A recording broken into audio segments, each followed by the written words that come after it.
Página 14. Los cínicos, por R. Bradbran y Marie Odile Goulet-Cacé, 2000.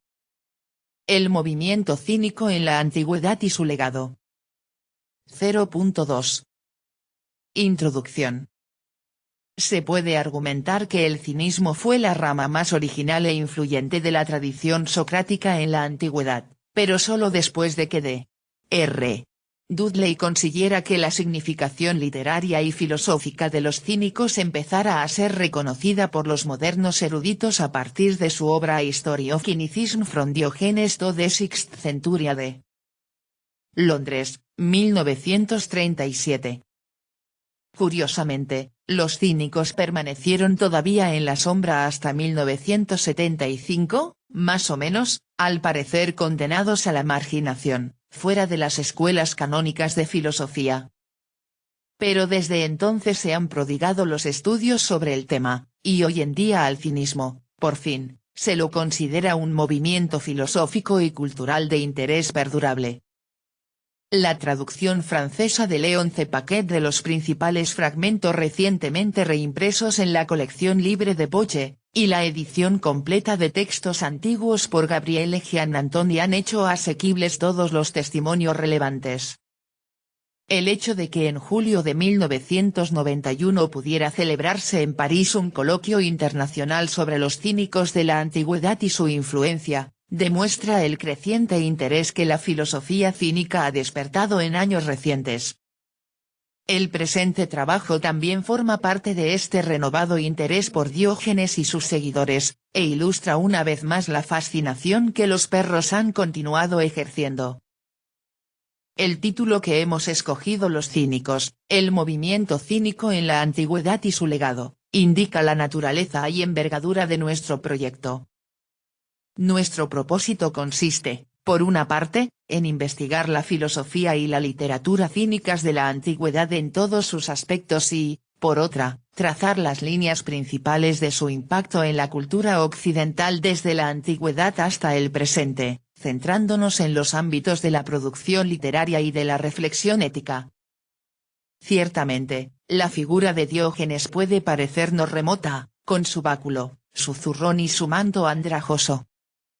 Aún así, el movimiento cínico no solo duró casi un milenio en la antigüedad, sino que generó una notable variedad de formas literarias que sobrevivirían a la cultura clásica.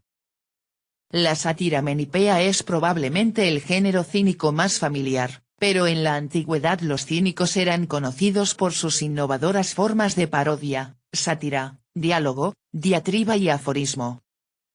Además, como tan persuasivamente demuestran en sus trabajos en este volumen Heinrich Neues Propsting y Daniel Kinney, el cinismo fue también una preocupación filosófica central para pensadores tan diferentes como los humanistas del Renacimiento, Gielan, Rousseau, Diderot y Nietzsche, aunque, como veremos, a veces resulta difícil mantener la distinción entre significación literaria y filosófica del cinismo.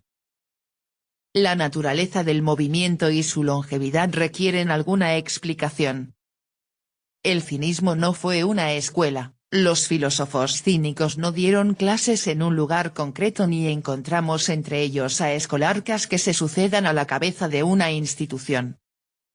Su filosofía no fue tanto una materia que se impartiera en clases o conferencias como una mimesis, la imitación activa de figuras ejemplares. En otras palabras, nos hallamos ante algo que se entiende mejor si no se considera una escuela, sino un movimiento filosófico e incluso cultural que, si bien sumamente diversificado, se mantuvo fiel al ejemplo de Diógenes, a su modo de vida y a sus principios filosóficos, tal como se interpretaron a lo largo de los siglos. Así resulta fácil entender que existan diferencias significativas entre el propio Diógenes, cuyo objetivo y cuya audiencia era la muy culta sociedad de la Grecia clásica tardía, siglo IV a.C., y aquellas cuadrillas de cínicos que vagaban por las calles de Alejandría o Constantinopla en la época del Imperio Romano proclamándolo como su máxima autoridad y modelo. Lógicamente, en los 6 siglos que separan la época de Diógenes de la del emperador Juliano, 332-361, las conductas y la percepción de los problemas evolucionaron al modificarse los contextos. Una de las ventajas de una obra de compilación de trabajos es que, a diferencia de una monografía, puede y debería abarcar perspectivas divergentes. La diversidad de las colaboraciones reunidas es una deliberada respuesta al carácter asimismo diverso del cinismo, tal como se ha presentado en el transcurso del tiempo. Aproximarse a tan variado repertorio de tradiciones desde un solo punto de vista o con una metodología única, equivaldría a negar esa variedad y, por tanto, a empobrecerla. Aunque por lo general las colaboraciones están dispuestas cronológicamente Grecia, Roma, Renacimiento, época moderna, no comenzamos con la cuestión de los orígenes, sino con una serie de revisiones sinópticas de las figuras y los conceptos más influyentes del movimiento. Estas sirven a su vez como constantes para toda la obra, así, la significación de Diógenes y Orates para la filosofía moral, Long, la crítica radical cínica de la religión, Goulet-Cazé, y los conceptos centrales cínicos de libertad, Branham, y cosmopolitismo, Moles. Una vez perfilada la naturaleza del movimiento, pasamos a considerar los posibles antecedentes de la ideología cínica en la cultura clásica y arcaica griegas, con estudios comparativos de formas protocínicas de discurso, Rom, y del legendario sabio cínico Anacarsis de Escitia, Martín. Cuando, a continuación, nos fijemos en la figura central del siglo III a.C., el estoico cinizante Aristón de Quíos, Porter, ya estaremos en disposición de entender la recepción del cinismo, un proceso que, dadas nuestras fuentes, nos interesaba desde el principio, pero que a partir de ese momento pasa a primer plano e impregna el resto del libro. Nos acercamos a la recepción o legado del cinismo como un largo, discontinuo y centrífugo proceso cultural, no como una serie de pensadores autónomos empeñados en un diálogo sin fin. Algunos de los aspectos más importantes de la recepción romana de esta tradición auténticamente griega se concretan en los ámbitos de la filosofía, Billerbeck, la educación, Krueger, y la sociedad, Griffin, romanas. Exploramos luego las complejas transformaciones literarias y filosóficas del cinismo en la cultura cristianizada del Renacimiento, Matón, Relian, Kinney, y la moderna revalorización del cinismo que empieza con la Ilustración del siglo XVIII y pervive en la actualidad en la obra de Nieues Propsting, véase también el presente volumen Sloterdijk, Foucault y otros, una revalorización a la que esperamos contribuir. Concluimos nuestro examen de los cínicos y su legado con un artículo ilustrado sobre la representación visual de los cínicos en la antigüedad y en el Renacimiento, Clay. El problema central con que han tropezado nuestros colaboradores es el de los testimonios. Las obras más influyentes de la literatura cínica en otro tiempo abundantes, han desaparecido, y solo nos han quedado escasos fragmentos citados por intermediarios que, por añadidura, en ocasiones son hostiles a los cínicos a quienes citan. Tal es el caso, por ejemplo, del epicurio Filodemo, siglo I a.C., y de algunos padres de la Iglesia.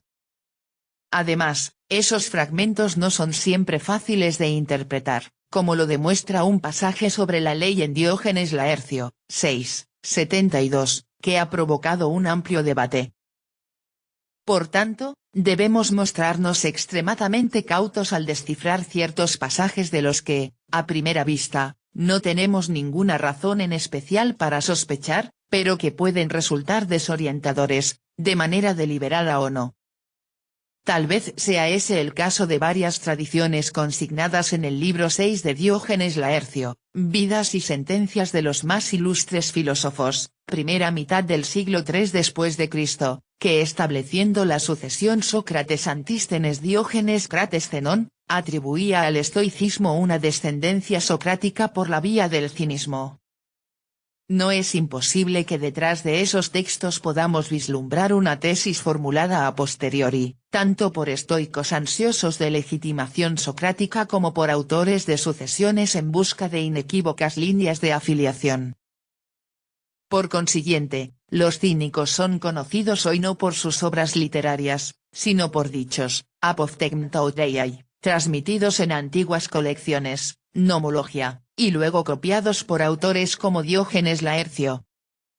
Solo este hecho justifica ya una aproximación cautelosa, pues nada garantiza la historicidad de la tradición y, por supuesto, algunos dichos aparecen en más de una forma o bien se atribuyen a más de un filósofo. Si acaso, se justifica que los consideremos parte del antiguo diálogo provocado por los perros.